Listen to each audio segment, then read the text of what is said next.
용서는 자기 이익의 최고 형태입니다.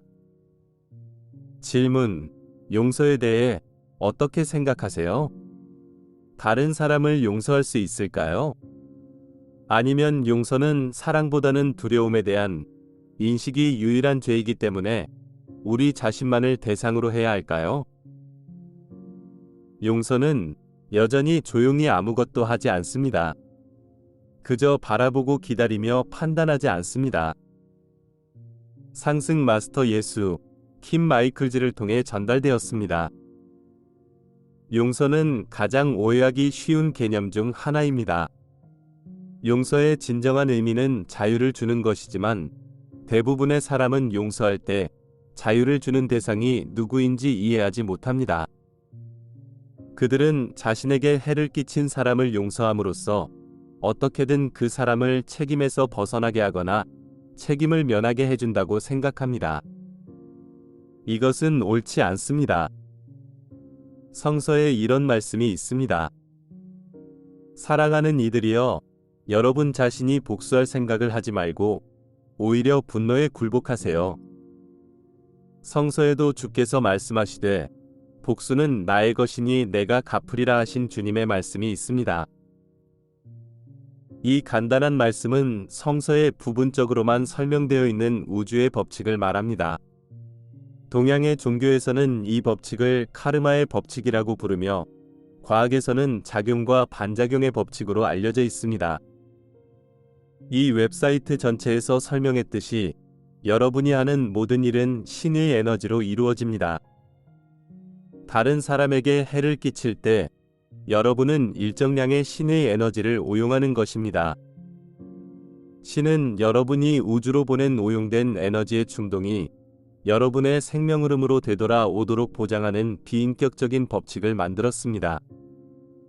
다시 말해, 어떤 생명 흐름도 그 행동의 결과에서 벗어날 수 없습니다. 대부분의 그리스도교인은 이 법의 파급 효과를 이해하지 못하는데 주된 이유는 카르마와 윤회에 대한 나의 가르침이 그리스도교에서 의도적으로 제거되었기 때문입니다. 이것이 내가 사람들에게 70번씩 7번 용서하라고 말했음에도 불구하고 많은 그리스도교인조차도 자신에게 해를 끼친 사람들을 완전히 용서하지 못하는 주된 이유 중 하나입니다. 그들은 다른 사람을 처벌하거나 책임을 져야 할 필요성을 놓아버릴 수 없는데 그 이유는 신이 다른 사람들에게 어떻게 갚게 할 수 있는지 이해하지 못하기 때문입니다. 대부분의 사람은 어떤 사람들이 잔악행위를 저질렀음에도 불구하고 처벌을 받지 않은 것처럼 보이면서 죽는 것을 관찰했습니다. 물론 이것에 대한 설명은 오용한 에너지인 카르마가 현재 생애에서 항상 돌아오는 것은 아니라는 것입니다. 그러나 여러분은 필연적으로 그 에너지의 반환을 경험할 것입니다. 신의 비인격적인 법칙이 갚게 할 것입니다. 비인격적인 카르마의 법칙을 이해하면 신은 여러분이 저지른 모든 행동을 보고 지옥에 보내서 벌을 주려고 하는 분노하고 판단하는 신이 아니라는 것을 알 수 있습니다. 그리스도교인들이 자신이 한 행동의 결과를 피할 수 없다는 우주의 법칙을 진정으로 이해한다면 분노한 신에 대한 잘못된 우상 숭배 이미지를 극복하는 데 큰 진전을 이룰 수 있을 것입니다. 마찬가지로 중요한 것은 용서에 대한 우상 숭배적인 개념을 극복하는 측면에서도 큰 진전을 이룰 수 있다는 것입니다. 신의 법칙이 어떻게 작동하는지 깨닫게 되면 다른 사람을 벌하거나 어떻게든 책임을 물을 필요가 전혀 없다는 것을 알게 됩니다.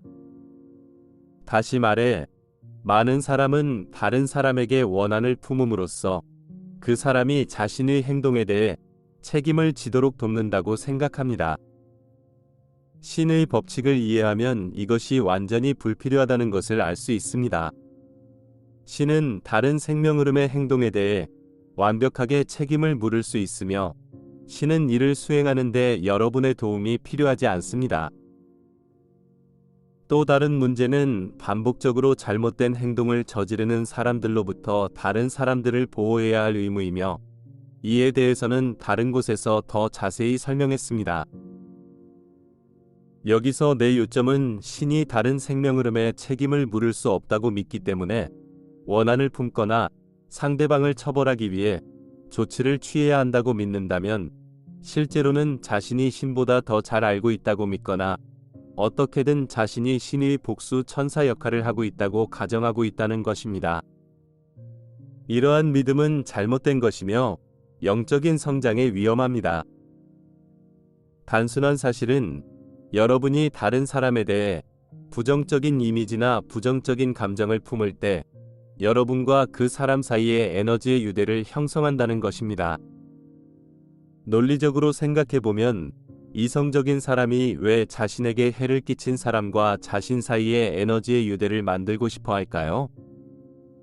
깨달은 사람이라면 당연히 그렇게 하고 싶지 않을 것입니다. 상대방으로부터 완전히 자유로워져서 긍정적인 방향으로 삶을 나아갈 수 있기를 원할 것입니다. 자신의 자유를 위한 열쇠는 상대방을 완전히 용서하는 것입니다. 내 요점은 다른 사람을 용서함으로써 실제로 자신을 자유롭게 한다는 것입니다. 나는 어떤 사람들이 다른 사람에게 너무 심한 상처를 받아 영혼 이동 수단이 분열되거나 심리의 상처를 입었다는 것을 잘 알고 있습니다. 다른 부분에서 설명했듯이 이러한 생명 흐름의 상처나 그러한 감정의 상처는 한순간에 치유될 수 없습니다. 그래서 나는 여기서 다른 사람에게 상처를 입은 모든 사람이 그 사람을 즉시 용서할 수 있어야 한다고 말하는 것이 아닙니다. 심한 상처를 받았다면 적절한 도구를 사용하여 생명 흐름이나 모든 상처로부터 감정체를 치유해야 합니다. 내가 지적하는 것은 이러한 치유 과정이 진행됨에 따라 상대방을 완전히 용서할 때까지 더 이상 치유가 불가능한 시점이 올 것이라는 점입니다.